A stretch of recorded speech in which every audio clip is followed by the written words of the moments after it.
আপনারা দেখছেন লিপি ডিজিটাল। চোখ রাখবো আজকের খবরের দিকে। রবিবার দুপুর নাগাদ বকখালি থেকে নিথর দেহ উদ্ধার হলো।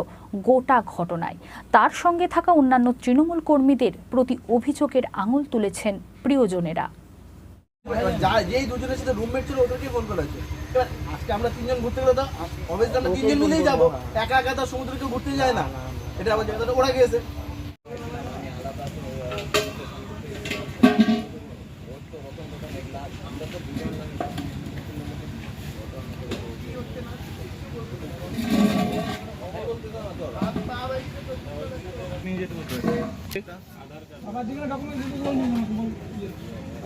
আরে এগুলা ফুল ড্রাইভার কাছে দেখে আজকে কথা বলবে তো বলো না, আরো কিছু কথা বলবে।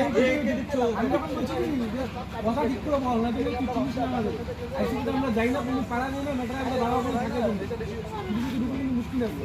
তখন আমি দিকে ফোন করতে ছিলাম। আরে ওরা কি বল, আরে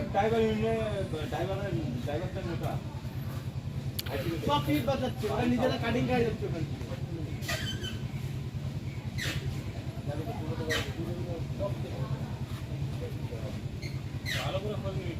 ওয়াইফের সাথে কথা বলাটা বেশি ভালো না, কান্না ওয়াইফের সাথে কথা বলাটা বেশি ভালো। একটু দেখ যদি ওর মা কথা বলতে, দেখ যা কথা বল ছেলে মেয়ে।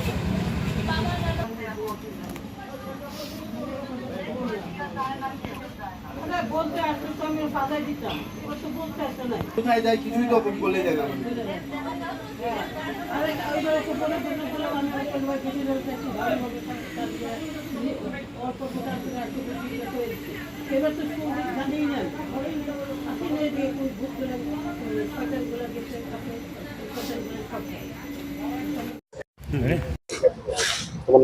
শুভম মন্ডল বাবা হয়।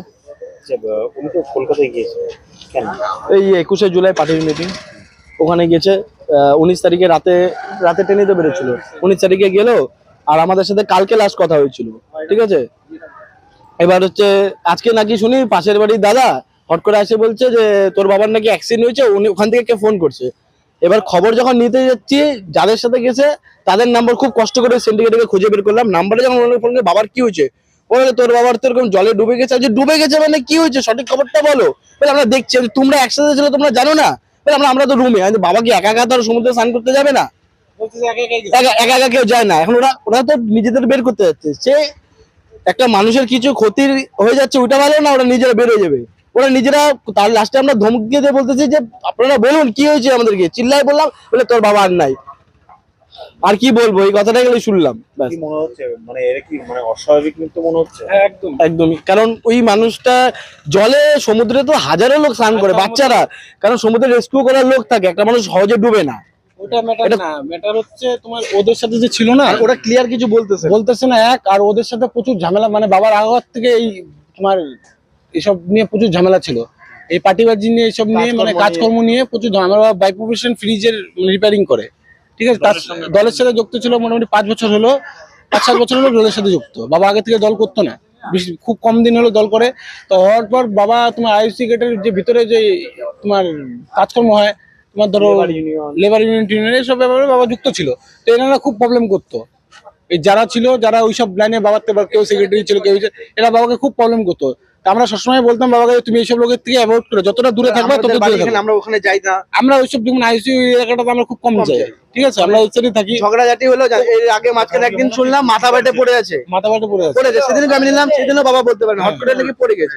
হ্যাঁ কিছু হয়েছে, বাবা খুলে কিছু বলেন আমাদেরকে, জানে মানে পুরনো শত্রুতার জেরেই। হ্যাঁ পুরনো শত্রুতার জেরে আমাদের মনে হচ্ছে এটা হয়েছে। কেন বাবা সমুদ্রে যায় না, আমরা অনেকবার বাড়ি থেকে বলছি চলো সমুদ্রে ঘুরেছি, বলে বাবা জল ভয় পায়, বুঝছো। এটা নিয়ে আমি ফের করবো থানাতে। যাদের নামে ছিল তাদের নামে একজনের নাম মিন্টু দে, আরেকজনের নাম রতন রায়। তো আমরা বাইরে ওনাদেরকে কোনোদিন চিনি না, দেখিও নাই, কিন্তু নাম শুনেছি এর আগে বাবার কাছে, ঠিক আছে। তো আমরা এবার যাবো ওনাদের নামে। আমরা কেন বাবা ওনার সাথে গেছিল, ওনারা কেন আমাদের ফুল কথা বলতেছে না, কে কে ছিল না ছিল আমরা কিচ্ছু জানি না। আমরা চাই এটা পুরো ফুল তদন্ত হোক, সরকার যাতে আমাদের সঠিক পার্টির টিএমসি মিছিলে গেছে, যাতে আমাকে পার্টির থেকে সঠিকভাবে আমাদের সঠিক বিচার দেখ, এখানে কি হয়েছিল না হয়েছিল। আমরা সঠিক বিচার চাই, আর কিছু চাই না। আমার নাম সুরজ মন্ডল, আমার বাবা ওটা।